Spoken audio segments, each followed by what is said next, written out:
Food styling is like play to me. I like to distill things to their essence, feeling the texture, the flavors, visuals of food. My aesthetics are informed by where I live, the Northwest, with kind of moody weather, rain, fog. My aesthetics carry over into my cooking. I see my cooking as simple, clean, and textural.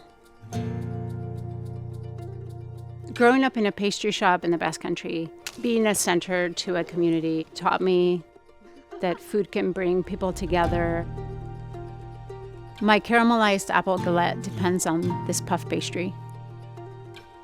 I've learned with gluten-free baking that quality of the flours really matter. It really isn't that different. You just have to be a little bit more delicate when you're rolling dough or folding things just because you don't have the elasticity. When I was diagnosed with gluten intolerance, I was actually really excited about the challenge. When you cook for people, you take on the role of the nourisher. Growing up, I was surrounded by women in aprons, and now I've become one of them. Cooking means feeding people, and what's more important than feeding people? I want to be remembered wearing an apron in the kitchen, nourishing.